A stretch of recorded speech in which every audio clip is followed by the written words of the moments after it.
안녕하세요. 반갑습니다. 2023학년도 수능 9월 모의평가 국어영역 해설 강의입니다. 자, 1부고요. 자, 1부에서는 여러분과 함께 1번부터 9번까지 공부를 하도록 하겠습니다. 이번 시험 6월 모의평가 마찬가지로 역시 여러분 어려움을 많이 겪었을 것으로 이제 생각을 합니다. 특히 독서가 어려웠죠. 1번부터 3번 무난했어요. 뭐 늘 그렇듯이 무난했는데 그 다음 세트, 이제 주제통합 세트입니다. 이제 주제통합 세트도 네, 그럭저럭 좀 잘 읽혔고 문제의 답들도 좀 눈에 잘 들어온 편입니다. 그런데 이제 문제는 10번부터 17번의 구간이었죠. 그 구간에서 이제 여러분이 상당히 이제 어려움을 많이 겪었을 겁니다. 뭔가 나름 열심히 이제 푼다고 풀었는데 또 채점을 했더니 틀린 것도 꽤 있을 수 있고 그런데요, 여러분 이제 이 시점에서 생각을 잘 해야 되는 건 뭐냐면 진짜 시작은 지금부터예요, 여러분. 그래서 이제 남은 시간 동안 정말 내가 어떻게 하느냐에 따라서 나의 이 수능 국어 성적, 전체적으로 수능 성적 좌우될 텐데요. 꼭 이 점 체크합시다. 어려운 걸 어렵다고 그냥 피하기만 하면 안 되죠.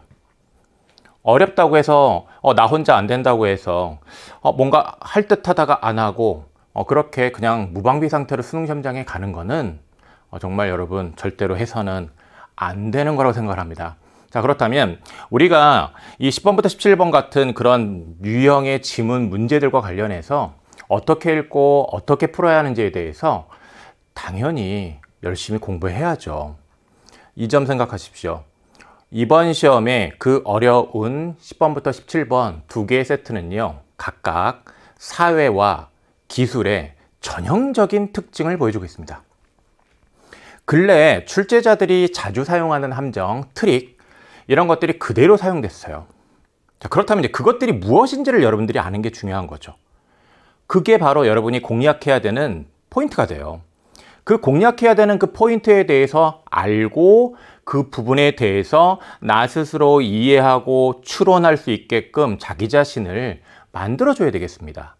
그런 공부를 여러분들이 지금부터 하게 되면 그 공부를 하는 시작하는 그 시점이 바로 진짜 시작하는 출발점이다. 자, 그 점 생각하고요. 앞으로 남은 시간 동안 함께 정말 열심히 공부했으면 좋겠습니다. 그리고 정말 어려운 세트 문제들에 대해서 여러분들이 그에 대비하는 능력을 잘 기를 수 있도록 우리 EBS의 약점 공략 강의에 쌤이 찍어놓은 또 강의도 있습니다. 그 강의도 또 여러분이 활용하면 좋겠다는 생각이 들어요. 알겠죠? 자, 시작을 좀 해보도록 하겠습니다.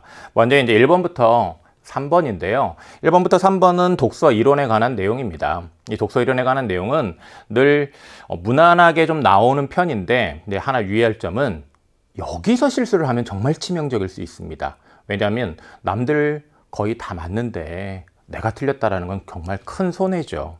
그렇기 때문에 여기를 좀 여러분이 요령을 갖고 정확도를 높이는 그런 공부를 해야 할 텐데 먼저 문제를 잠깐 훑어보도록 하겠습니다. 윗글에 든 이해로 가장 적절한 것이라고 되어 있어요. 그 글의 내용과 관련해서 세부적으로 잘 이해를 하고 있는지를 묻고 있죠.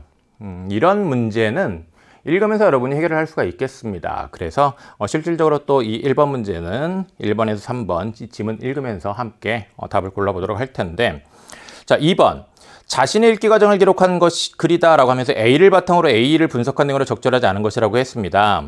그러면 A 부분을 읽을 때 이 글 상자의 밑줄치에 있는 A, B, C, D와 관련된 이제 요소들이 있을 텐데 그건 결국 A 부분의 핵심적인 내용 요소를 또 여러분들이 잘 짚어놔야 된다는 얘기예요. 그래서 A의 핵심적인 내용이 뭘까?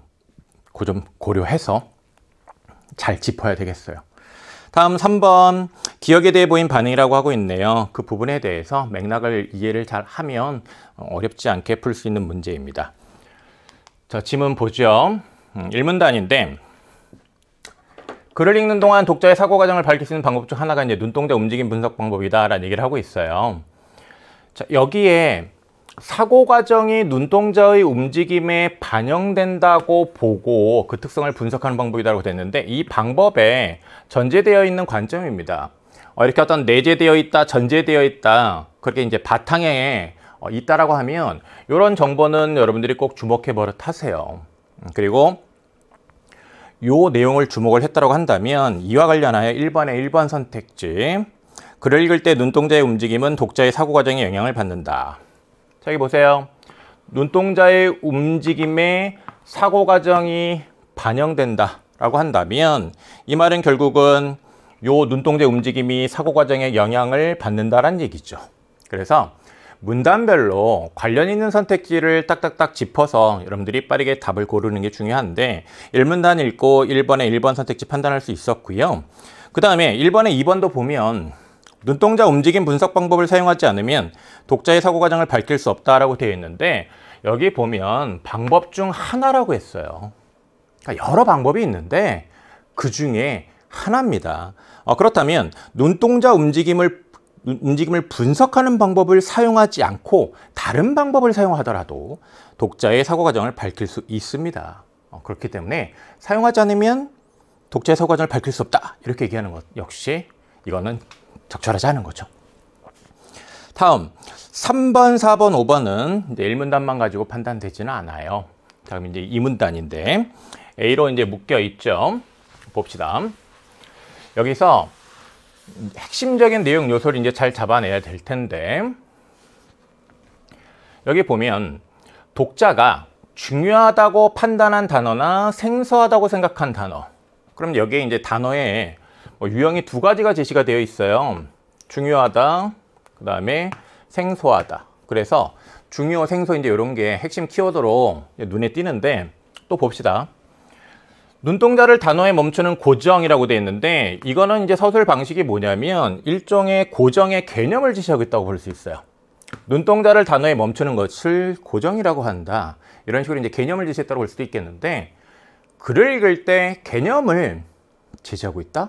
우리가 당연히 주목을 해줘야 되는 정보가 돼요. 그리고 고정과 이제 고정 사이에서 일어나는 것이 있는데 이제 그것이 무엇이냐? 그것이 이제 도약이라는 거예요.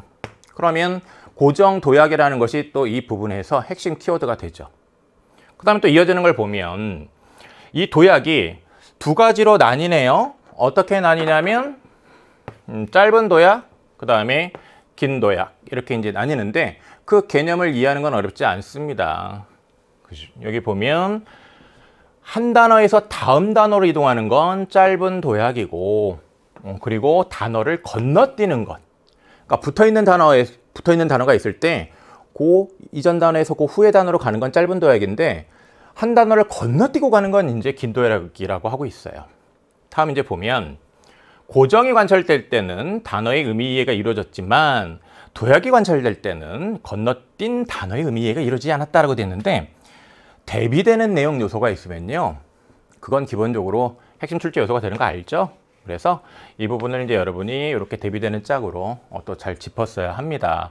그래서 여기서 이제 차이점을 나타내는 말을 짚어줘야 되는데 고정이 관찰될 때 이해가 이루어졌다, 그 다음에 여기 이해가 이루어지지 않았다, 이 차이점 중심으로 읽었으면 됐죠. 다음 또 보면 독자가 생각하는 단어의 중요도나 친숙함에 따라 라고 되는데 뭐뭐에 따라 앞에 있으면요, 요 뭐뭐에 따라 앞에 있는 내용이 어떤 기준에 관한 내용이기 때문에 이런 것들도 이제 핵심 오가 됩니다. 그래서 읽을 때 여러분들이 요 부분에서 고정해 줘야 돼요. 고정 좀 주목을 해줘야 돼요. 그냥 건너뛰면 안 되고. 그 다음에 여기 보면 눈동자의 고정 시간과 횟수, 도약의 길이와 방향이 이제 달라졌다라고 되는데 그러면 이제 이어지는 내용에서 고정 시간, 횟수, 도약의 길이, 도약의 방향 이런 정보가 나오면 이제 여러분이 이해를 좀 해줘야 돼요. 주목했어야 됩니다. 중요하거나 생소하다고 생각한 단어일수록 고정 시간이 길었다라고 되어 있는데 세미랑 이제 같이 독서 공부하는 학생들은 특히 이제 이 뭐뭐일수록 뭐뭐다 이런 거 나오면 중요하게 여겨야 된다는 건 이제 알 텐데요. 자, 중요, 생소한 단어 그런 것들, 자, 고정 시간이 길어진다. 자, 이렇게 일종의 이제 원리에 관한 내용이라고 볼 수가 있겠는데 이런 거 주목해줘야 됩니다. 네, 그리고 이어진 걸 또 이제 봅시오. 이러한 단어는 독자가 글의 진행 방향대로 읽어가다가 되돌아와 다시 읽는 경우도 있어라고 되는데 그렇죠. 우리 읽다가 되돌아가는 경우도 있어요. 근데 이렇게 읽어가다가 되돌아 다시 읽는 경우가 있으면 라고 얘기를 하는데 자, 여기 이러한 단어라고 했는데 이 이러한 단어가 지시하는 건 그 앞에 중요, 생소한 단어입니다. 그런 중요하거나 생소한 단어는 읽어가다가 되돌아와 다시 읽게 된다는 얘기예요. 그럼 중요하거나 생소한 단어와 관련해서는 고정횟수가 많다, 요거 이렇게 이해를 해야 되고, 그리고 되돌아가니까 이 도약이 글의 진행 방향과 다르게 나타났죠. 되돌아가니까.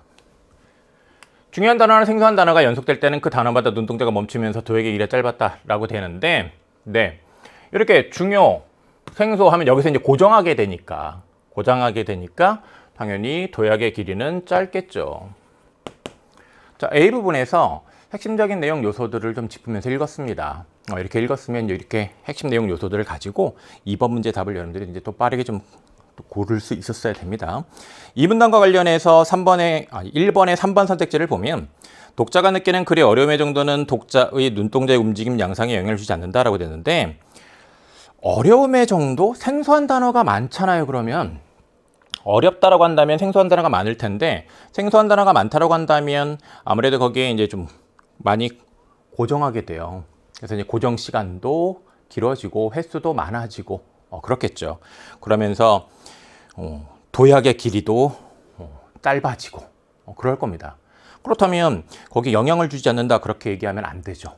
그 다음에 4번 선택지도 보면 눈동자 움직임 분석 방법에 따르면 독자는 자신에게 친숙한 단어일수록 중요하다고 판단한다 라고 되는데, 친숙한 단어일수록 중요하다고 판단한 겁니까? 아니에요. 중요한 단어가 있고, 그 다음에 생소한 단어에 이제 고정을 많이 하게 되는데, 친숙한 단어는 오히려 도약을 하게 될 가능성이 크죠. 그 다음에 5번을 보면 글을 읽을 때 독자가 중요하다고 생각하는 단어의 빈도는 눈동자의 움직임에 영향을 주지 않는다라고 되는데, 중요하다고 생각하는 단어가 많으면 거기에서 이렇게 고정 하게 됩니다. 그렇다면 그것은 눈동자의 움직임에 영향을 준다라고 봐야죠. 5번 적절하지 않습니다. 자, 1번 문제 이제 답도 골랐고요. 그 다음에 이어지는 세 번째 문단의 이제 내용을 좀 짚어볼게요. 독자의 읽기 능력이 발달하면서 눈동자 움직임의 양상도 변화한다고 얘기를 하고 있는데, 단어마다 눈동자를 고정하지는 않게 돼요 라는 얘기를 하고 있는데, 읽기 능력이 발달하게 되면 이해가 좀 빨리빨리 이제 이루어지니까 이렇게 되는 것인데, 이전보다 고정 횟수와 고정 시간이 줄어들고 라고 되어 있습니다. 여기 읽기 능력이 발달하면 고정 횟수, 고정 시간 줄어드는 거예요. 그 다음에 단어를 건너뛰는 이런 긴 도약이 자주 일어나게 된다. 그러니까 즉 이해가 그냥 빨리빨리 되니까 어떤 단어에 고정하게 되는 그런 시간 줄고 횟수 줄고, 그렇다는 얘기는 결국은 도약이 자주 일어난다는 얘기죠. 학습 경험, 독서 경험 쌓이면서 글의 구조에 대한 지식과 아는 단어, 배경지식이 이제 늘어나기 때문에 이렇게 이유를 제시하고 있네요. 또한 읽기 목적을 분명하게 이제 인식하게 되면서, 그래서 중요한 단어를 정확하게 선택할 수 있게 되는 것도, 중요한 단어를 정확하게 선택하게 된다. 이게 여러분 읽기 능력에서 굉장히 또 이제 중요한 지점이에요. 그리고 이제 이게 우리 수능 국어에 독서 공부를 할 때도 이제 여러분이 좀 초점을 맞춰서 길러야 하는 능력입니다. 우리가 더 중요한 것과 덜 중요한 것을 잘 구별을 못하기 때문에 그 많은 말들을 다 머릿속에 담으려고 하는 경향이 있는데, 그러면 잘 안 들어와요, 머릿속에. 더 중요한 것과 덜 중요한 것을 잘 구별해서 더 중요한 것들을 중심으로 머릿속에서 그 글이 어떤 의미를 나타내는지에 대한 그런 구조화가 이루어져야 돼요. 이런 능력이 발달한 학생이 독서를 잘하죠. 국어를 잘하죠. 그래서 이제 그런 능력을 기른다라는 생각을 가지고 마무리 공부도 또 여러분이 해야 됩니다. 문맥을 파악하기 위해 이미 읽은 단어를 다시 확인하려는 도약, 앞으로 읽을 단어를 먼저 탐색하는 도약 등이 빈번하게 일어난다라는 얘기를 하고 있습니다. 네, 이렇게 중요한 단어를 정확하게 선택할 수 있게 되면 이런 이제 특징이 있다는 얘기입니다. 이미 읽은 단어를 다시 확인하고, 그리고 읽을 단어를 먼저 탐색하고, 이런 과정을 통해서 글의 내용 자체를 굉장히 유기적으로 잘 이해하게 된다는 얘기죠. 1번 해결했고요. 2번을 봅시다. 학생이 자신의 읽기 과정을 기록한 글이다라고 얘기를 하고 있습니다. A를 바탕으로 A를 분석한 내용으로 적절하지 않은 것은? 이라고 이제 묻고 있는데, 여기에 세부적인 이제 내용을 확인을 해 봅시다. A를 보면요, 중요하다고 생각하는 단어만 확인하는 읽기를 했다라고 얘기를 하고 있어요. 그럼 그 중요한 그 단어, 거기서는 어떤 눈동자의 양상이 확인이 될까요? 중요. 그 중요한 단어에서 고정이 일어나겠죠. 그렇다면 1번 선택지 중요하다고 생각하는 단어에서는 고정이 일어났을 것이다. 적절하겠습니다. 그 다음에 이제 이어지는 걸 또 보면 도서관에 대한 내용이라는 것을 확인하고 글의 진행 방향에 따라 읽어나갔다라고 얘기를 하고 있어요. 진행 방향에 따라 이제 읽어나가게 되는데 그 과정에서 도약도 이루어질 거예요. 그것과 관련하여 2번 선택지에서 이제 어떤 내용을 지시를 하고 있냐면 도약이 진행되는 동안에는 건너뛴 단어의 의미해가 이루어지지 않았을 것이다 라고 되는데 우리 이 문단 읽을 때 대비되는 내용 요소 차이점 중심을 읽었습니다. 그 A로 묶여 있는 이 문단의 중간 정도에 이제 보면 고정이 관찰될 때는 단어의 의미 이해가 이루어졌지만 도약이 관찰될 때는 건너뛴 단어의 의미 이해가 이루어지지 않았다라고 얘기를 하고 있습니다. 건너뛴 단어의 의미 이해가 이루어지지 않았다라는 얘기가 있으니까 이 B와 관련하여 2번 선택지에서처럼 건너뛴 단어의 의미 이해가 이루어지지 않았을 것이다 라고 말하는 건 적절하겠습니다. 그죠? 독해를 잘하는 사람이 도약을 많이 하는 거는 그만큼 배경 지식이 있으니까 그 건너뛴 단어에 대한 의미 이해가 이루어지지 않더라도 배경 지식을 바탕으로 그 글의 의미에 대한 이해가 전체적으로 잘 이루어질 수 있어요. 그 다음에 이제 3번을 봅시다. 글의 앞에 있었던 부분을 이제 돌아간다고 얘기를 하고 있는데, 자, 이 돌아가는 것 관련해서 이 A 부분에서 이제 어떤 얘기를 하고 있냐면, 앞으로 돌아가게 되면 도약이 글의 진행 방향과 다르게 나타나기도 이제 한다라고 얘기를 하고 있거든요. 자, 그와 관련해서 이제 3번 선택지, 글이 진행되는 방향과 반대 방향의 도약이 나타났을 것이다. 앞부분으로 돌아가니까 반대 방향이죠. 그 다음에 또 이어지는 이제 D를 보면, 여기 주제라는 것을 파악하고 그 주제와 관련된 단어들에 집중하며 읽어나갔다고 되어 있습니다.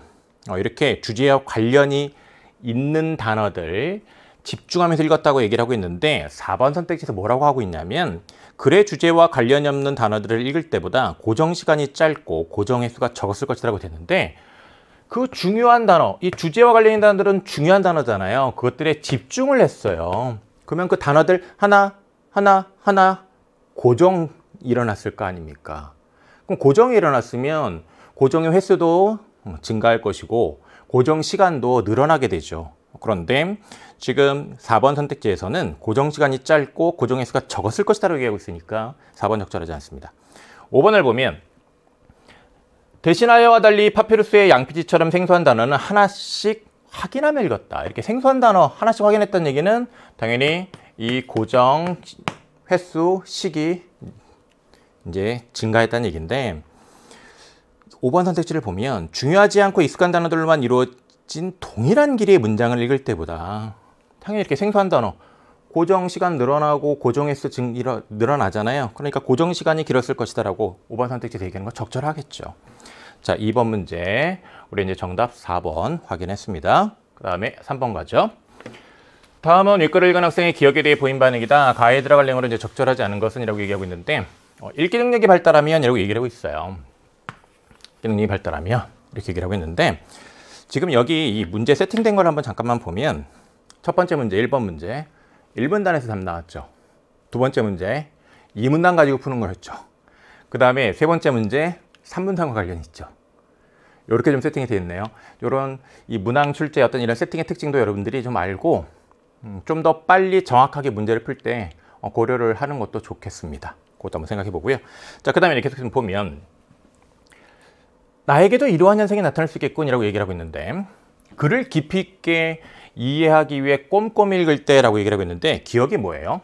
밑줄 친 기억 보면 이전보다 고정 횟수와 고정 시간이 줄어들고 거기 있는 내용을 좀 적으면 고정 횟수 고정 시간 줄어들고 건너뛰는 긴 도약이 자주 일어난다 이런 얘기를 하고 있어요.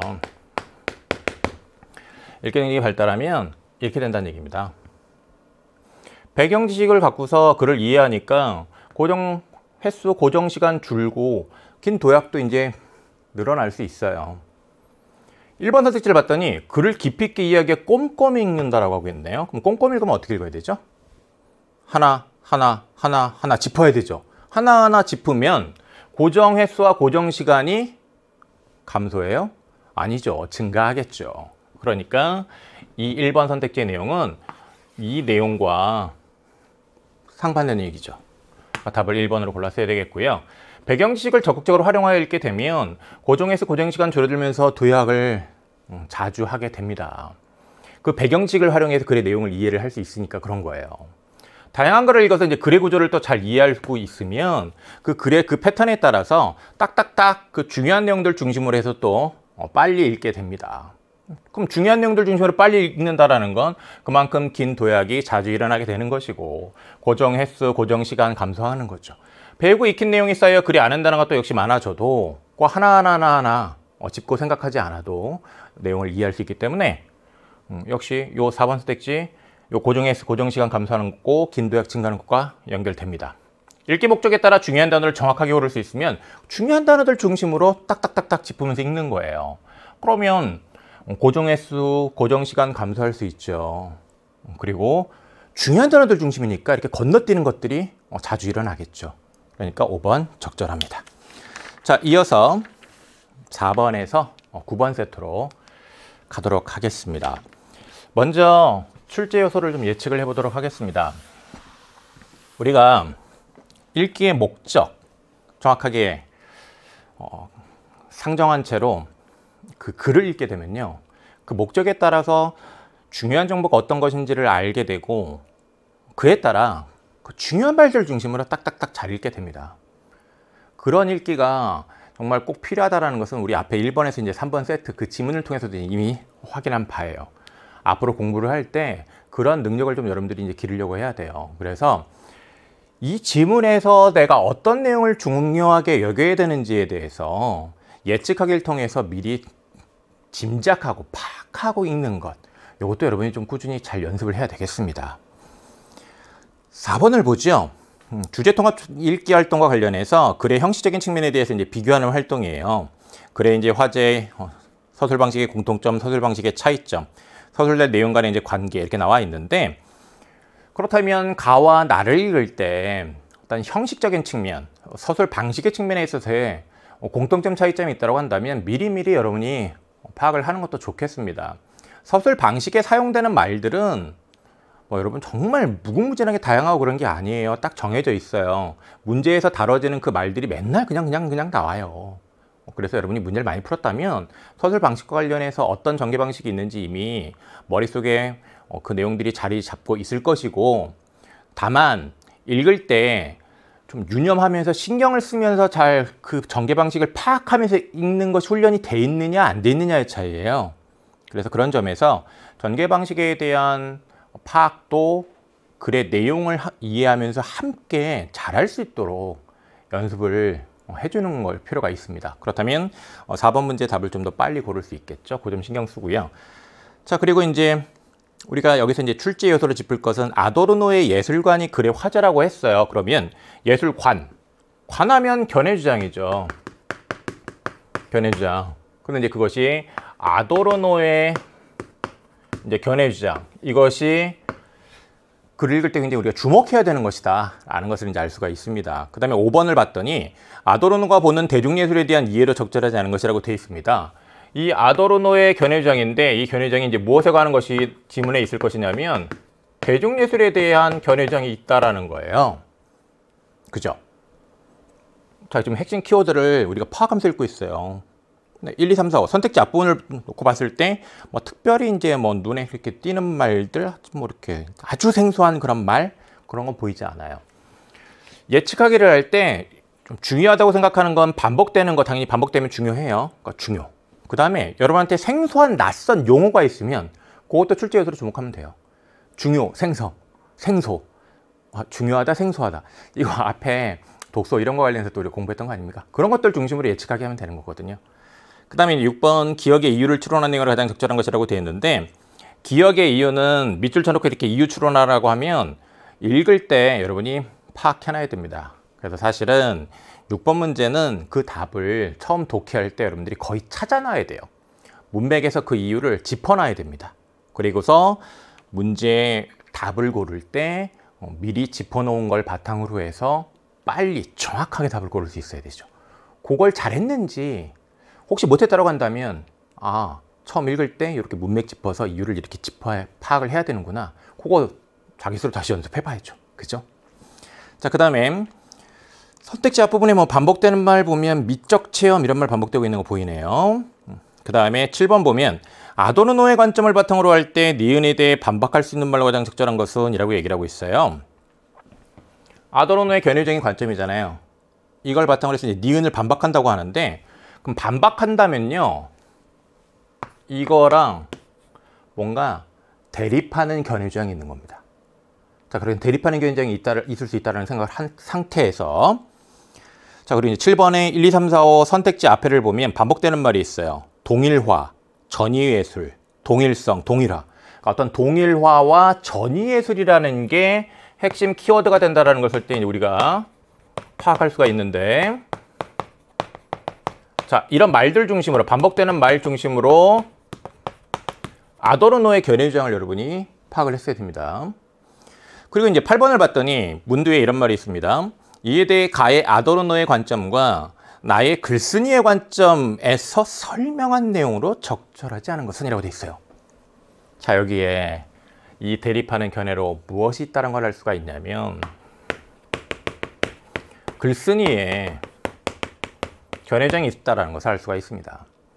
주제통합적 읽기 세트에서는요, 유사한 관점, 정말 똑같은 관점 가나로 제시하지 않습니다. 관점이요, 달라야 돼요. 그래서 그 관점의 차이점, 혹은 이제 관점의 공통점도 있을 수 있지만, 그 유사한 점과 어떤 공통점과 그 다음에 그 차이점들을 이해하는 게 굉장히 중요해요. 그래서 같은 관점은 제시가 되지 않아요.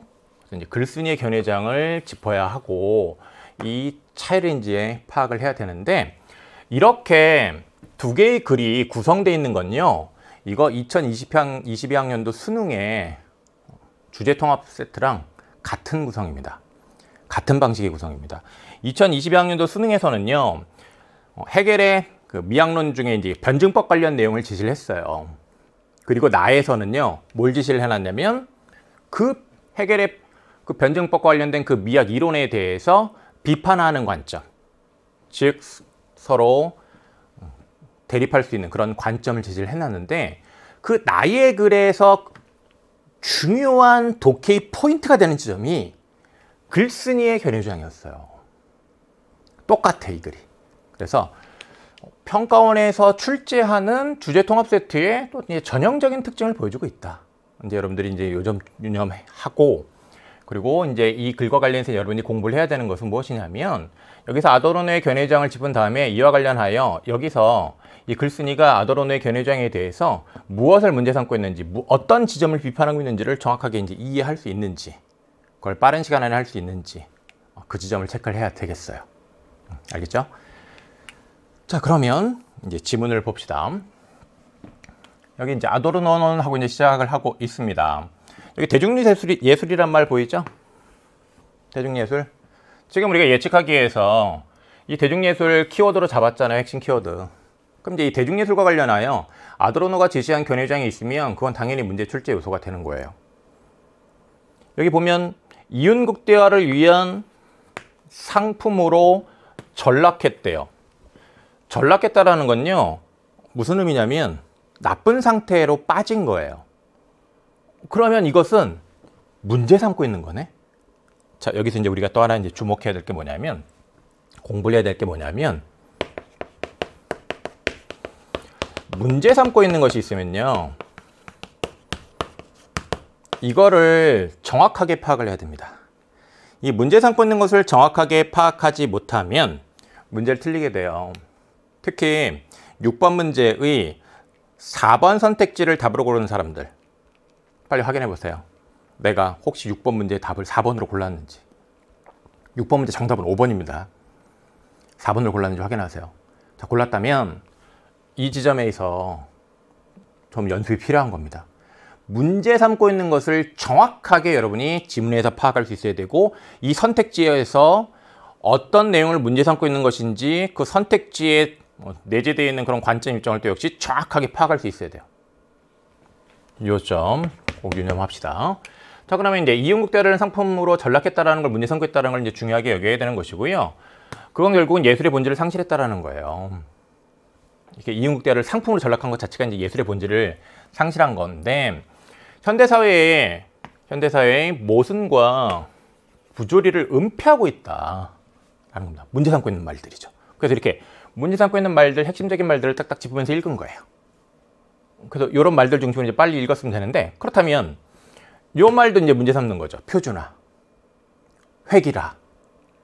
어떤 하나의 표준에 의거하여 다 똑같아지는 거예요. 비슷해지는 거예요. 그리고 이제 이 표준화와 관련해서는 이제 여러분이 하나 또 생각해야 될 건 뭐냐면, 이 세트는 수특 독수에서 연계된 세트입니다. 그래서 그 세트에서도 아도르노의 관점 입장과 관련해서 이 표준화라는 걸 제시하고 있어요. 관련 내용이 있습니다. 그래서 그 글을 통해서 아도르노의 견해 주장의 그 표준화라는 것에 대해서 이미 이해하고 있다면 이 부분을 빠르게 읽을 수 있죠. 빠르게 읽을 수 있습니다. 배경 지식이 있으면 좀 더 빨리 정확하게 내용을 이해할 수 있는 거예요. 그죠? 그거에 대한 이론적인 뒷받침 앞에 1번, 3번 세트 있었습니다. 그죠? 연계와 관련해서는 여러분들이 좀 그 점을 생각을 해야 돼요. 연계가 되는 건 이겁니다. 견해 주장, 그 다음에 개념, 원리 방법. 그 세 가지가 특히 연계가 되는데, 그래서 연계 교재를 다시 공부한다고 한다면 독서에서 이 세 가지의 내용 요소들과 관련해서 교재에 있는 그런 지문의 내용들을 내가 정확하게 이해할 수 있는지, 네, 또 필요하다면 알고 가야 하는 것들에 대해서 잘 알고 있는지 그런 것들을 체크할 필요가 있어요. 그 다음에 계속해서 봅시다. 대중예술의 규격성으로 인해 개인의 감상 능력이 역시 표준화되고, 이것도 역시 문제 삼고 있는 거죠. 개인의 감상 능력까지 그래서 표준화가 된다. 개인의 개성은 다른 개인의 그것과는 다르지 않게 된다. 그렇죠? 표준화가 됐으니까 다르지 않게 되는 것이죠. 특히 모든 것을 상품의 교환 가치로 환원하려는 자본주의 사회에서 그럼 여기에 예술도 들어가요. 그래서 예술도 상품으로 전락하게 됐다는 얘기예요. 대중예술은 개인의 정체성마저 상품으로 전락시키는, 이 개인의 정체성마저 상품으로 전락시킨다, 나쁘게 만드는 그런 기제로 작용한다. 어떤 기제하면요, 이건 일종의 어떤 체계 메커니즘인데, 보통 이제 계기, 동기 이런 의미로 이제 여러분들이 생각을 해주면 돼요. 그래서 이런 대중예술에 의해서 개인의 정체성이 상품으로 이제 전락되고 있다라는 얘기입니다. 이거 문제가 되는 거죠. 자, 이렇게 이제 주목을 하면 되고요. 자, 그 다음에 이 문단을 보면, 아도르노는 서로 다른 가치 체계를 하나의 가치 체계로 통일시키려는 속성을 동일성으로, 자, 여기 동일성이 나오는데, 우리 동일화, 동일성 이런 것도 핵심 키워드를 이미 짚은 바죠. 그렇다면 당연히 이 동일성의 개념 주목해 줘야 되는데, 다음 봤더니 이게 비동일성이 또 나와요. 그러면 이 두 개의 이제 개념은 대비되는 짝입니다. 이렇게 대비되는 짝은 핵심 정보가 돼요.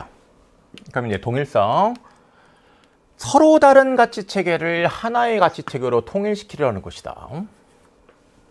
그 다음에 하나의 가치 체계로 이렇게 환원되는 거를 거부하는 게 비동일성이다 라는 겁니다. 지금 대중예술과 관련하여 이렇게 표준화되는 것을 아도르노는 문제 삼았죠. 그렇다면 아도르노의 입장에서는 이 동일성 자체가 이제 문제가 될 거예요.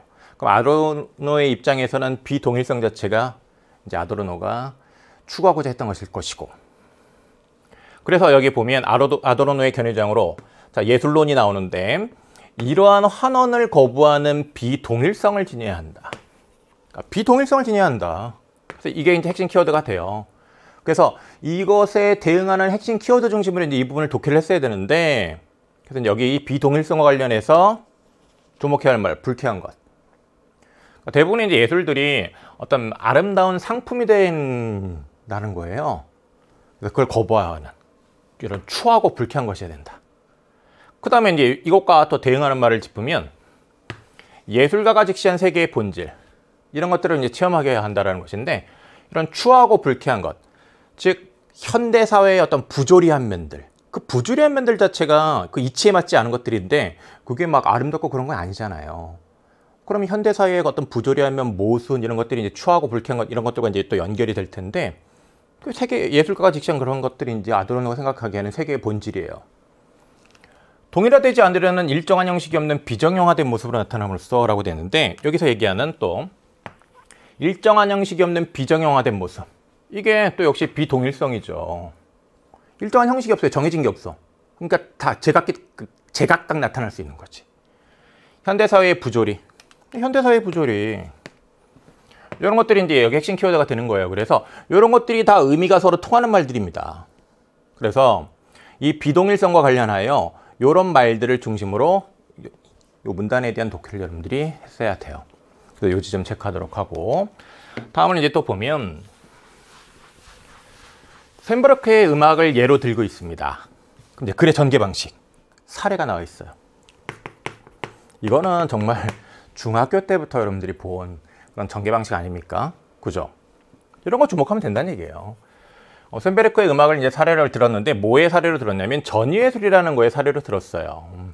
이 전위예술의 특징, 예술과 관련해서는요, 어떤 그 예술 갈래에 대한 설명이 나와 있으면 그 갈래의 특징을 중요하게 여기는 거예요. 동일화에 저항하는 게 전위예술이다. 그리고 이 전위예술의 이제 특징을 나타내는 말로 여기 보면 저항이나 계몽을 직접적으로 드러내지 않는다. 직접적으로 드러내지 않는다는 거예요. 이게 이제 전위예술의 특징이에요. 이거를 아도르노는요, 높게 평가했어요. 아도르노는 높게 평가했어요. 그리고 이어지는 걸 봤더니 이게 있네. 아도르노가 문제 삼고 있는 게 있네. 문제 삼은 게 뭐죠? 이렇게 저항이나 계몽을 직접 표현하는 것. 직접 표현하는 것은요, 뭔가 이게 조금 시쳇말로 얘기하면 꿍꿍이가 있다는 거예요.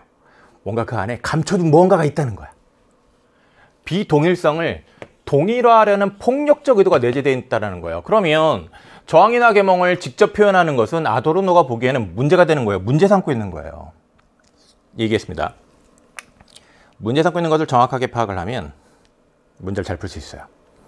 그래서 그 8번 문제의 3번과 관련해서 여러분이 이 점을 짚었어야 돼요. 8번에 3번을 좀 먼저 짚어주면 사회에 대한 저항을 직접적으로 드러낸 예술이어야 직접적으로 드러낸 문제 삼는 거예요. 저항을 직접적으로 드러내는 건 아도르노의 입장에서 문제가 되는 겁니다. 왜냐? 비동일성을 동일화하는 폭력적 의도가 내재되어 있다고 볼 수 있기 때문에. 그렇다면 그렇게 폭력적 의도가 내재되어 있는 걸로 볼 수 있는 것을 진정한 예술이라고 얘기하는 것은 아도르노의 관점에 부합하지 않겠죠. 자, 다시 강조할게요. 저기 8번 문제와 관련해서 자, 읽기부터 여러분들이 잘했어야 되는데, 읽을 때 문제 삼고 있는 것을 정확하게 짚어내야 된다. 그리고 이 문제 삼은 이 내용을 가지고 답에 접근해야 된다. 그 지점을 여러분들이 잘 수행해야 된다. 그걸 잘 수행하지 못하면 이렇게 8번 같은 문제에서는 여러분들이 함정에 빠지는 거예요. 그 함정에 대해서는 8번 풀 때 또 얘기를 할게요. 불협화음으로 가득 찬 쇤베르크의 음악이라고 되는데, 자, 이런 말, 불협화음. 이런 게 비동일성이랑 다 대응하는 말이에요. 추하고 불쾌한 것. 이런 것과 대응하는 말이죠. 불쾌함. 다 대응하는 말이에요. 핵심 키워드가 되는 거예요. 그래서 앞에서 짚었던 그 핵심 키워드와 관련 있는 말들, 그에 대응하는 말들 중심으로 딱딱 짚으면서 읽는 거예요. 이런 말들이 중요한 단어가 되는 거예요. 더 중요한 단어 중심으로 독해를 잘해야 되는 거예요.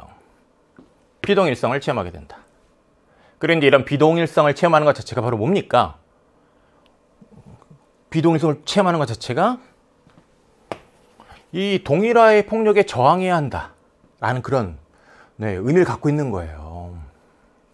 그래서 아도르노는 동일화의 폭력에 저항해야 한다라고 생각하는 사람입니다. 아도르노에게 예술은 사회적 산물이며 예술과 사회의 관계를 중심으로 해서 이제 그 예술 미학이론을 전개했거든요. 미학은 작품에 침전된 사회의 고통스러운 상태를 읽게 존재한다. 사회의 고통스러운 상태, 현대사회의 부조리, 모순, 그것과 대응하는 거 아닙니까? 아도르노가 생각하는 어떤 세계의 본질.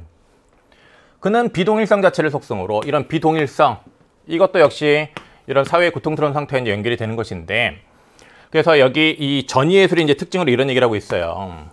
전위예술의 특징으로 비동일성 자체를 속성으로 한다. 그래서 전위예술 자체가 그런 동일화를 거부하는 예술이다 라는 겁니다.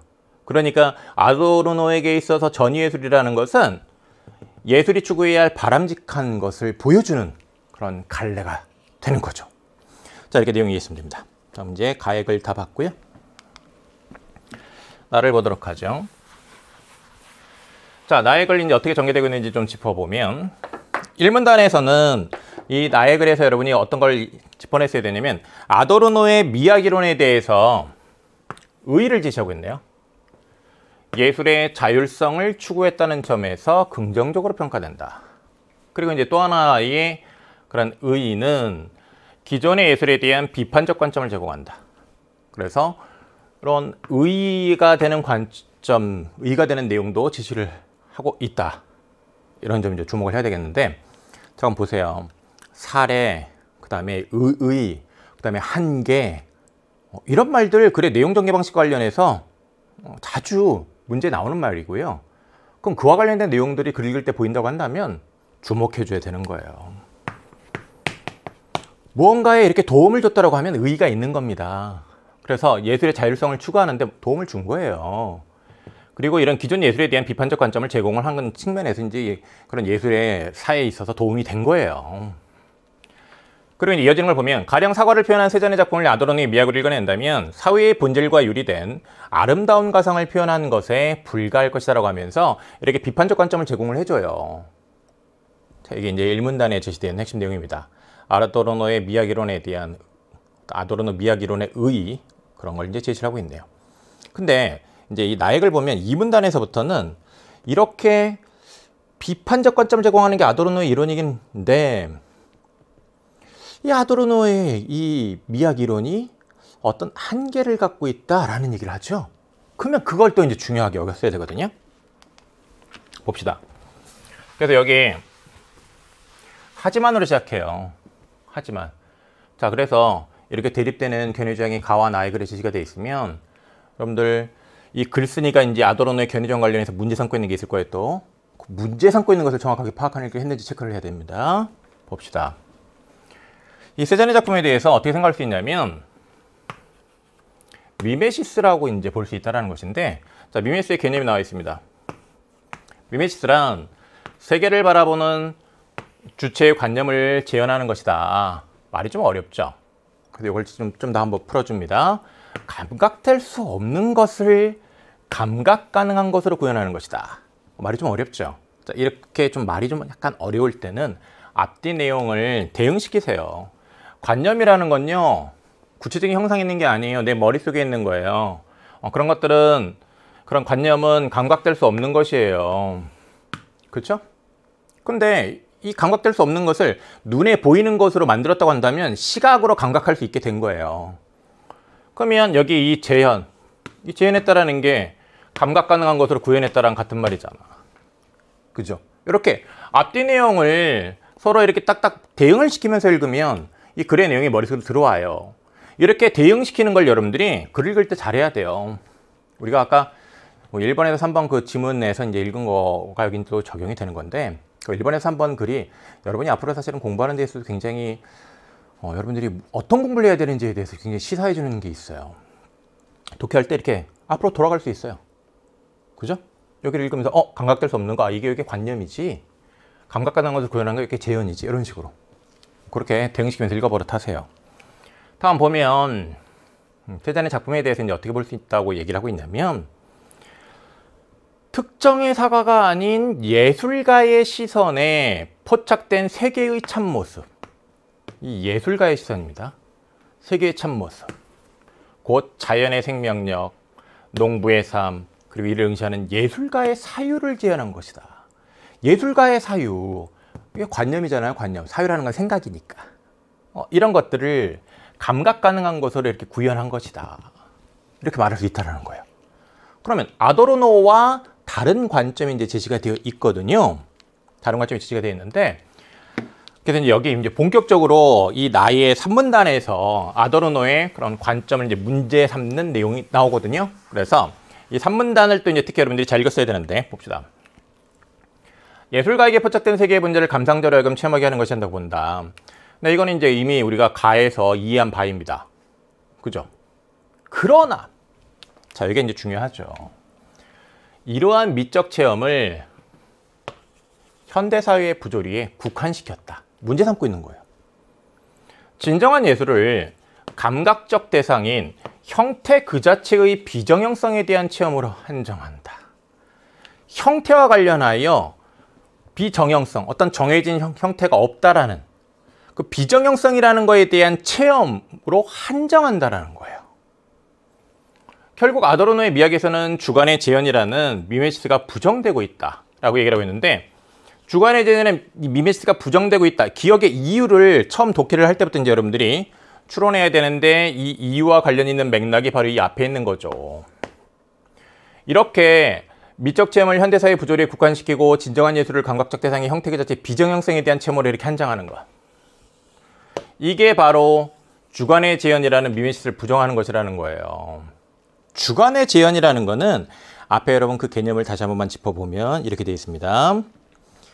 세계를 바라보는 주체의 관념을 재현하는 것. 말이 좀 어렵죠? 근데 이제 그걸 좀 풀어서 감각될 수 없는 것을 감각 가능한 것으로 구현한 것이라고 했는데, 이렇게 비정형성에 대한 체험으로만 그냥 한정을 하게 되면, 비정형성이라는 것은 어떤 형태 형성이 없는 거잖아요.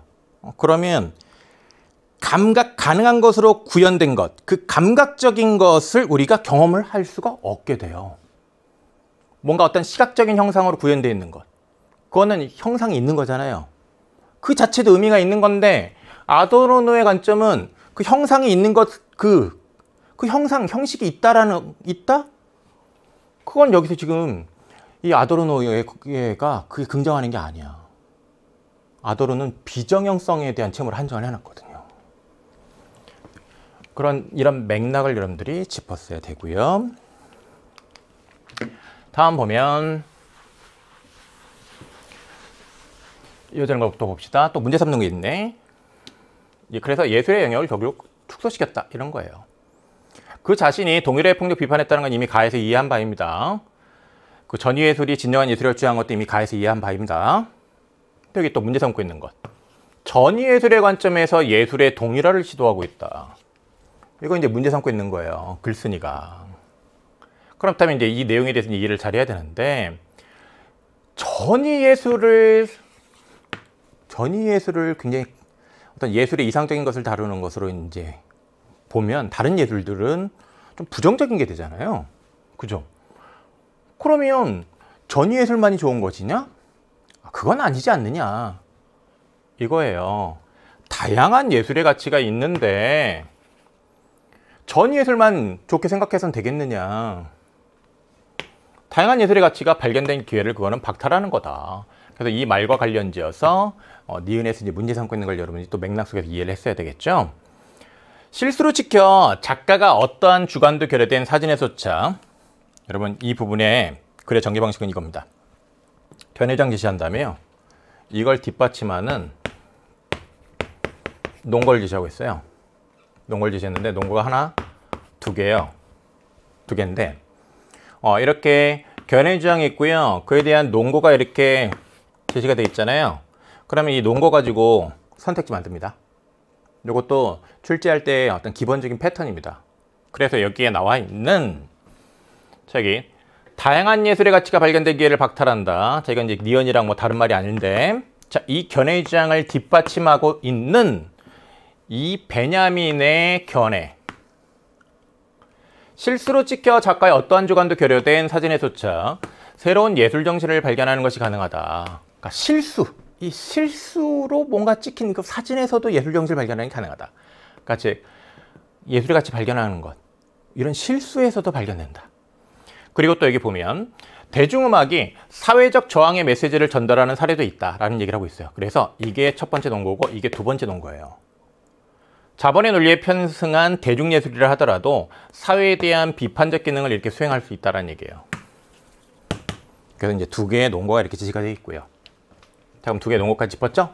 좋습니다. 자, 그러면 이제 지문 다 받고 4번 봅시다.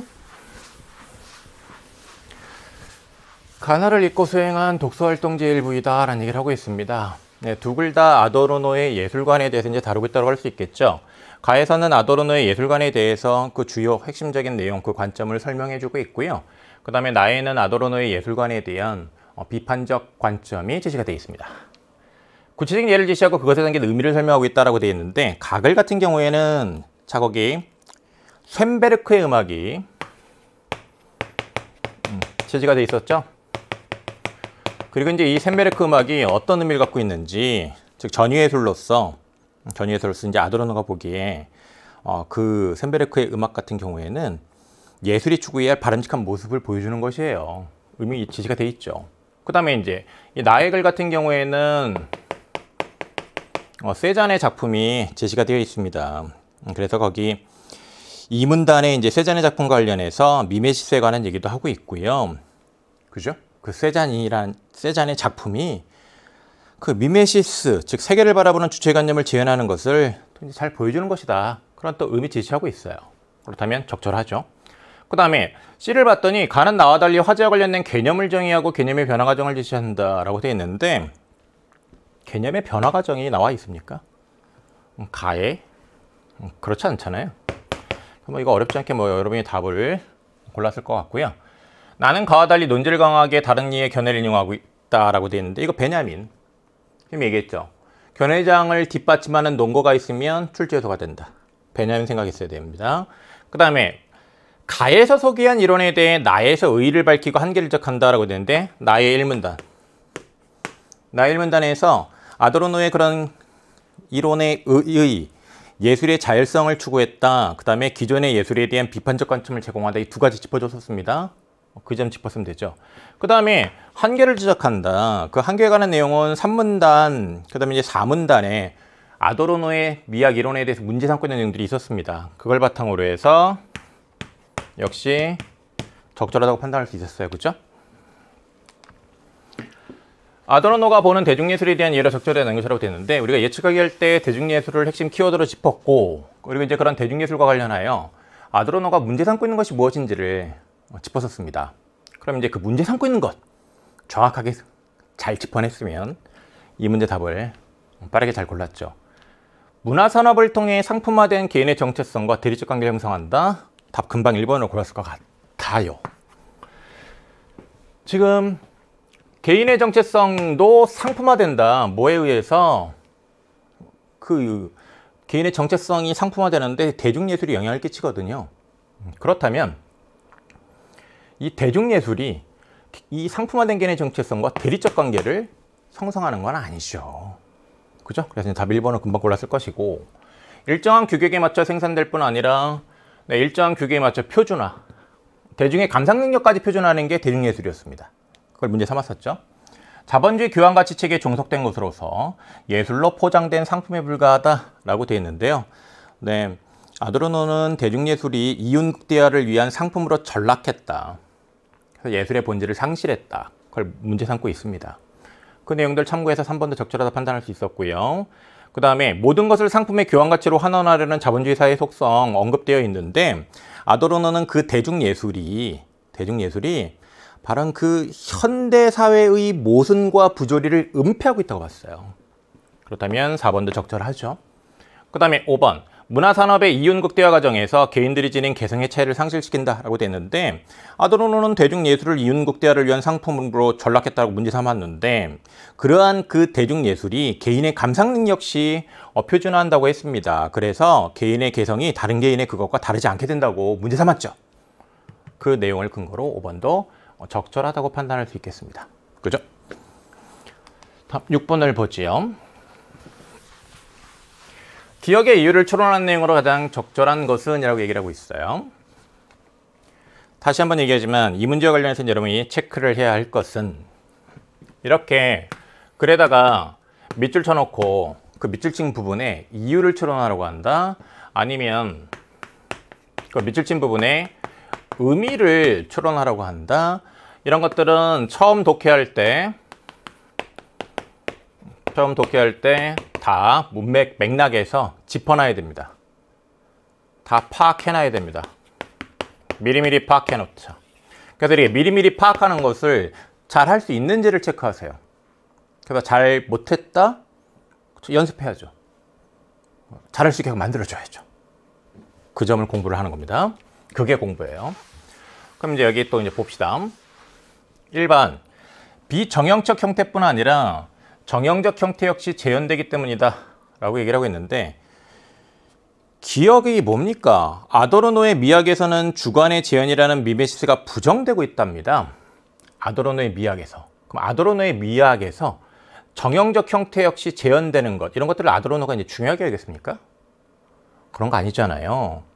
재현의 주체가 예술가로부터 예술작품의 감상자로 전환된다라고 아도르노가 문제 삼았습니까? 그런 얘기도 지금 지문에 나와 있는 게 아니죠.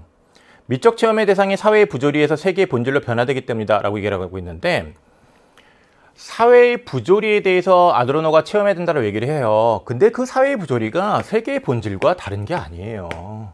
아도르노가 생각하는 세계의 본질은 그 모순과 부조리가 있는 거예요. 그 모순과 부조리예요.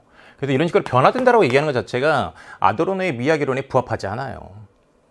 미적 체험의 과정에서 비정형적인 형태가 예술가의 주관으로 왜곡되기 때문이다 라고 얘기를 하고 있는데, 비정형적인 형태와 관련해서 아도르노가 하나의 사례로 이제 제시를 한 것이 바로 무엇이었냐면 전위예술입니다. 그죠?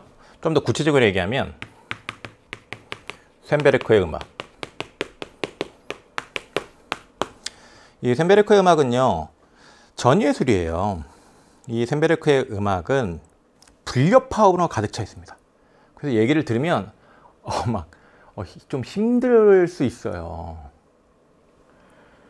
불협화음으로 가득 차 있습니다. 전예술이에요. 그게 이제 바로 여기서 얘기하는 비정형적인 형태인데, 근데 아도르노의 미학 이론에서는 이 전예술 쇤베르크의 음악에 대해서 뭐라고 평가했죠? 어떻게 얘기하죠? 이거는 비동일성이라는 걸 이제 잘 보여주는 것이고, 예술이 추구해야 할 바람직한 모습으로 제시한 겁니다. 예술이 추구해야 할 바람직한 모습. 예술이라는 것이 추구해야 되는 바람직한 모습이에요.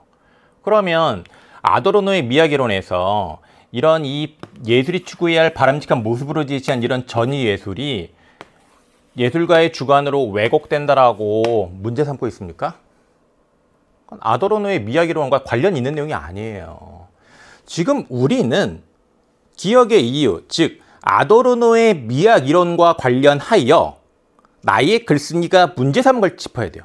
그 말은 결국은 답이 될 수 있는 것은 아도르노의 미학이론과 당연히 부합하는 것이어야 돼요. 부합하는데 글쓴이의 관점에서 봤을 때는 문제가 있는 것이지. 근데 이 자체는 지금 아도르노의 미학이론과 이건 부합하지 않아요. 왜 4번을 답으로 많이 골랐을까요? 문제 삼고 있는 것을 정확하게 파악하지 못했기 때문이죠. 이 선택지는 지금 이런 비정형적인 형태가 예술가의 주관으로 왜곡된다라고 문제 삼고 있는 내용이에요. 이런 내용을 아도르노는 문제 삼지 않았다. 오히려 비정형적인 형태 자체를 굉장히 중요하게 여겼어요. 긍정적인 것으로. 자, 요거 4번으로 6번 답 많이 골랐습니다. 요 4번 관련해서 체크하세요. 그 다음에 5번 보면 예술가의 주관이 가려지고 작품에 나타난 형태에 대한 체험만이 강조된다 라는 얘기를 하고 있는데, 맥락을 그릴 때 미리 짚었었잖아요. 거의 기억 위에를 봅시다. 기억 위에를 보면 진정한 예술을 감각적 대상인 형태 그 자체의 비정형성에 대한 체험으로 한정. 비정형성에 대한 체험으로 한정한다고 하고 있습니다. 비정형성이라는 것은 이거는 정해진 형태가 있는 게 아니에요. 그러면 이 자체가 굉장히 어떤 특정 감각으로 감각하기 이 자체가 어려워요. 그죠? 그런데 미메시스라는 건 뭐냐면, 자, 미메시스라는 건 그 개념을 보면요. 다시 짚을게요. 미메시스는 세계를 바라보는 주체의 관념을 제안한 것인데, 주체의 관념. 여기서 이제 주체는 예술가가 될 수 있겠죠? 그래서 이 관념 관리에서 우리가 주목한 것은 예술가의 사유죠. 이 예술가의 사유를 재현한 거예요. 재현했다고 하면 이거는 감각으로 인식할 수 있는 겁니다. 인식할 수 있다는 얘기예요. 그래서 거기 뭐라고 얘기하고 있냐면 감각 가능한 것으로 구현한다고 돼 있어요. 감각 가능한 것. 근데 비정형성으로 한정을 지어 놓게 되면 감각으로 인식하기 어려워요. 즉, 그 말은 재현이 제대로 안 됐다는 얘기죠. 누구 입장에서 보면? 나의 입장에서 보면. 그러면 그 나의 입장에서는 이런 예술가의 사유, 이런 주체의 관념이 제대로 드러나지 않은 거예요. 그죠? 이 비정형성에만 주목하면 예술가의 주관을 가려지게 됐다고 볼 수 있어요. 작품에 나타난 형태와 관련하여 비정형성인 거에 대한 것만 한정지어 놨잖아. 그러니까 이 기억의 이유와 관련해서 가장 적절한 것은 5번이 되는 것이죠. 그래서 이 5번을 여러분이 답으로 잘 골랐어야 되겠고요. 그 다음에 7번을 보면 가의 아도르노의 관점을 바탕으로 할 때 니은에 대해 반박할 수 있는 말로 이제 가장 적절한 것은 이라고 얘기를 하고 있어요. 니은의 내용을 다시 확인하며 전이예술의 관점에서 예술의 동일화를 시도하고 있다. 지금 니은은 문제 삼는 내용이죠. 전이예술의 관점에서 예술의 동일화를 추구하는 것이다. 오히려 여기 이제 비판하는 겁니다. 근데 이제 그런 비판에 대해서 아도르노의 이제 관점에서 반박을 하래요. 이제 비판적 사고 유형인데, 지문에 이렇게 갈래에 대한 어떤 설명이 나와 있잖아요. 그러면 가장 기본적으로 출제 요소가 되는 건 뭘까요? 바로 뭐냐면 아까 독해할 때도 선생님이 설명을 했었는데 특징입니다. 특성. 그럼 아도르노의 관점에서는 전위예술의 특징으로 뭘 지셨죠? 그걸 여러분들이 짚었으면 답에 접근하게 돼요. 아도르노는 전위예술의 특징으로 뭘 지셨냐면 가의 사문단을 보면 비동일성 자체를 속성으로 한다고 하고 있어요. 비동일성 자체를 속성을 한다. 그래서 이거는 동일화를 거부하는 거다라고 아도르노는 평가했어요. 그죠? 이 관점에서 이거에 대한 반박을 하는 거예요. 그러면 보세요. 어떤 방법이 가능한지. 예술의 동일화를 추구했다고 얘기를 했는데 아도르노의 관점에서 보면 예술의 동일화를 추구한 게 절대 될 수가 없어요. 왜냐하면 전예술이라는 것 자체가 비동일성 자체를 특징으로 하니까 그 자체는 동일화를 거부한 것이지 이 전예술로 예술의 동일화를 추구했다고 볼 수가 없어요. 아도르노 입장에서는. 그죠? 그래서 이 지점을 짚어서 여러분이 이 7번 문제 답을 몇 번으로 골랐어야 됩니까?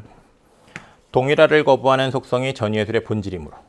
자, 이렇게 갈래의 특징 주목하는 겁니다. 자, 이걸 근거로 삼아서 동일화를 거부하는 게 기본적인 본질이니까, 기본 속성이니까 전이예술을 추구하는 것은 동일화일 수가 없어요. 그거는 당연히 비동일화를 지향하는 것일 수밖에 없어요. 그러니까 이 예술이 동일화를 추구한다는 거에 대해서는 아도르노 입장에서는 인정이 안 되는 거지. 이렇게 5번을 답으로 골랐어야 되죠. 네, 그리고 이제 오답지를 좀 봅시다. 동일화는 애초에 예술과 무관하므로 예술의 동일화는 실현 불가능하다. 아도르노의 입장에서 동일화가 예술과 무관하다고 봅니까? 대중예술과 관련해서 특히 문제 삼고 있는 거잖아요. 이런 거는 아도르노의 관점에 부합하지 않죠. 전예술의 속성은 부조리 그 자체를 폭로하는 것이므로 비동일성을 결국 동일성으로 귀결된다? 비동일성이 결국 동일성으로 귀결된다라고 하면, 즉 만약에 전예술이 보여준 것이 비동일성이 동일성으로 귀결되는 것이라고 한다면 아도르노는 전예술에 대해서 긍정적으로 평가하지 않았을 것입니다. 왜냐하면 이 동일성 자체를 아도르노는 문제 있는 걸로 보니까. 그러니까 이 입장 역시, 이 2번 선택지에 내재되어 있는 입장 역시 아도르노의 관점에 부합하지 않아요. 기본적으로 자, 여러분 여기서 주목해야 될 거 이거예요. 바탕으로 한다고 돼 있어요. 그럼 정답이 되기 위해서는 아도르노의 관점에 부합해야만 해요. 그 지점에 대한 판단을 빨리빨리 했어야 되는 선택지들입니다. 3번, 동일성으로 환원된 대중예술에서도 비동일성을 발견할 수 있으므로 예술의 동일화는 무의미하다. 예술의 동일화는 굉장히 문제가 되는 거예요. 아도르노의 관점에서 이 예술의 동일화는 무의미한 게 아니에요. 그건 반드시 지양되어야 되는 거예요. 그죠? 전예술은 동일성과 비동일성의 구분을 거부하므로 전이예술로의 동의라는 새로운 차원의 비동일성으로 전환된다 라고 얘기를 하고 있는데, 전이예술로의 동일화는 새로운 차원의 비동일성으로 전환된다라고 되어 있는데, 이 말 자체는 자, 어떤 관점이냐면 기본적으로 전이예술로의 동일화를 긍정하는 관점이 여기 깔려 있죠. 전이예술로의 동일화 자체를 긍정하면서 그 자체가 비동일성으로 전환된다고 얘기하고 있는 거예요. 근데 이 동일화라는 것 자체에 대해서 지금 아도르노는 긍정적으로 생각합니까? 그렇지 않잖아요. 동일화 자체를 긍정하지 않아요. 그러면 이 4번 선택지의 내용 또한 아도르노의 관점에 기본적으로 부합하지 않아요. 그 지점을 생각했어야 됩니다. 다음 8번 볼게요. 다음은 학생이 미술관에 다녀와서 작성한 감상문이다. 이에 대해 가의 아도르노 관점과 나의 글쓴이의 관점에서 설명한 내용으로 적절하지 않은 것은? 이라고 얘기를 하고 있네요. 여기 세 작품이 이제 기억에 남는다는 얘기를 해요. 그래서 이제 첫 번째 작품 같은 경우에는 어떤 얘기를 하고 있냐면 기괴하다, 불편한 감정이 느껴졌다, 어떤 불쾌함이 느껴진 겁니다. 네, 그러면 이거는 아도르노의 관점에 봤을 때 뭔가 긍정적으로 좀 평가할 수 있는 요소들이 있는 것이죠. 그거 생각했으면 됐고, 그 다음에 이제 두 번째 작품은 어떤 특징이 있냐면, 자, 여러분 예술 작품과 관련해서는 특징을 나타내는 말들 주목하면 돼요. 사회의 비판적인 유명 연예인을 다뤘는데 대량 복제되어 유통되는 작품이었습니다. 그리고 익숙하게 느껴지는 작품이었어요. 익숙하게 느껴졌다는 것을 딱 봤을 때 이거를 지문에 있는 그 감상의 표준화, 이 감상의 표준화 관련해 가지고 이거를 연계해 가지고 생각을 했다고 한다면 정말 잘 읽은 겁니다. 이렇게 익숙하게 느낀다는 건 표준화와 관련된 문제가 있을 수 있어요. 그 다음에 이제 세 번째 작품은 서정적인 풍경을 사실적으로 이제 묘사한 그림이라고 하고 있네요. 색감과 조형미가 뛰어나 기억에 이제 잔사로 남았다고 하고 있어요. 자, 이에 대해서 이제 봅시다. 1, 2, 3, 4호가 있는데, 첫 번째 작품에서 이제 학생이 기괴함과 이제 불편을 느꼈다고 하고 있는데, 이 기괴함, 불편함 이런 것은 비동일성과 관련해서 아도르노가 긍정적으로 평가한 요소입니다. 그 비동일성, 그것은 결국은 현대사회의 부조리, 모순과 이제 연결되는데, 부조리한 사회에 대한 예술적 체험의 충격됨일 수 있습니다 라고 얘기를 하고 있는데, 이런 이 기괴함, 불편함이 이런 부조리함을 드러내는 거다, 나타내는 거다 라고 감상하는 거 가능하죠. 누구의 관점에서? 아도르노의 관점에서. 그래서 이제 우리가 글을 읽을 때부터 이렇게 읽었어야 돼요. 이 문단에서 비동일성, 그리고 자, 그와 대응하는 말로 추하고 불쾌한 것, 그리고 예술가가 직시한 세계의 본질, 현대사회의 부조리, 이런 말들을 딱딱 서로 연계해가지고 읽었으면 기괴함, 불편함, 부조리 딱딱딱 금방 연계가 됐을 거예요. 그러면서 요 1번 선택지에 대해서 적절하다고 판단이 되는 거죠. 그 다음에 2번 보면 학생이 느낀 익숙함. 네, 이 익숙함은 결국은 왜 이렇게 익숙함을 느끼느냐, 표준화 문제와 관련이 있어요. 그 표준화라는 건 뭐냐면 현대사회의 모순, 부조리, 그 은폐되어 있는 것들을 제대로 인식하지 못하는 거죠. 그렇죠. 그러니까 현대사회의 모순에 대한 무감각과 같은 것일 수 있습니다라고 말하는 거 적절해요. 문화산업의 논리에 동일화되어 감각이 무뎌진 글과, 이런 동일화, 감각이 무뎌졌다, 이거 표준화랑 연결돼요. 이제 그렇게 문제 삼고 있는 것을 또 지문에서 정확하게 이해를 했다고 한다면 역시 적절하다고 판단할 수 있었어요. 그다음에 3번 선택지를 보면 세 번째 작품에 표현된 서정성과 조형미는 부조리에 대한 저항과는 거리가 있습니다 라고 얘기를 하면서 사회에 대한 저항을, 자기 이제 문제가 되는 지점이 여기죠. 저항을 직접적으로 드러낸 예술. 자, 이렇게 저항을 직접적으로 드러내는 것은 아도르노가 문제 삼은 것입니다. 문제 삼은 거죠. 자, 이 선택지의 특징은요, 사회에 대한 저항은요, 진정한 예술로 이렇게 연결이 돼요. 사실은 연결이 되는 요 내용 사이에 글에 부합하지 않는 내용을 껴넣은 거예요. 요 맥락에 부합하지 않는 내용을 껴넣은 거예요. 살짝.